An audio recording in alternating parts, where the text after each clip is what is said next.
Force Sélection fait état de ses inquiétudes par rapport au contexte actuel de tensions sociopolitiques.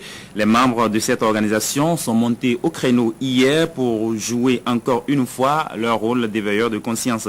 Ils ont exposé quelques propositions devant contribuer à des élections apaisées, libres et transparentes en 2011.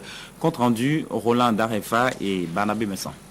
4 mois des élections législatives et présidentielles de 2011, des doutes subsistent encore quant à la parfaite organisation de ces joutes électorales. À mesure que l'échéance approche, des interrogations se multiplient, notamment en ce qui concerne l'effectivité de la liste électorale permanente informatisée l'EPI, la loi électorale et les organes devant conduire ces élections.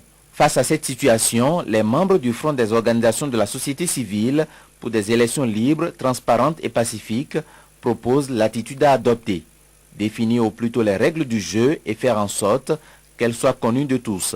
Encore une fois, nos élections sont traitées dans les salles d'urgence des hôpitaux sociaux. Et nous sommes en train de conduire encore notre pays dans une salle d'urgence. Et sur cela, nous interpellons assez gravement les acteurs politiques.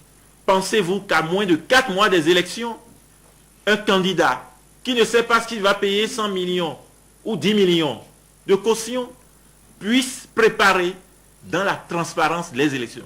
L'organisation transparente des élections suppose la préparation transparente des élections.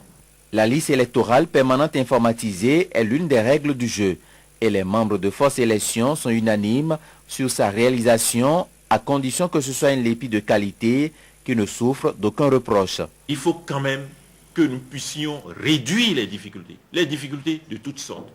Donc il faudrait que nous puissions aller nous enregistrer. Et il faudrait que concurremment à cet appel, que les acteurs techniques aient à l'idée qu'il ne suffit pas de remplir les conditions techniques pour avoir une liste électorale de qualité. Le climat sociopolitique national, caractérisé par quelques remous, n'a pas laissé de marbre les conférenciers qui insistent sur la nécessité du dialogue entre acteurs politiques. Toutes choses qui seront possibles, ont-ils ajouté, avec le concours du clergé et de toutes les confessions religieuses.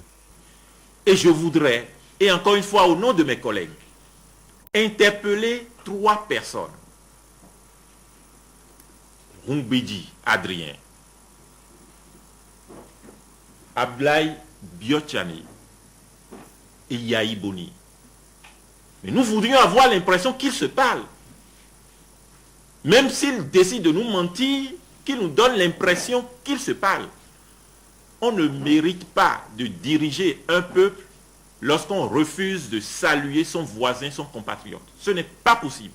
À partir de tous ces constats et du diagnostic ainsi posé, les membres de Force Élection ont mis sur pied une commission dite citoyenne autonome dont la feuille de route se résume en 4 objectifs stratégiques. Il s'agit du plaidoyer, du lobbying, pour un code électoral et pour une Sénat professionnalisée installée à temps. Le deuxième objectif stratégique, il s'agit de la formation, de la sensibilisation et de l'appui conseil au processus électoral. Le troisième objectif stratégique, il s'agit de la prévention des conflits électoraux. Et le dernier axe, c'est la veille citoyenne et le décompte parallèle des voix.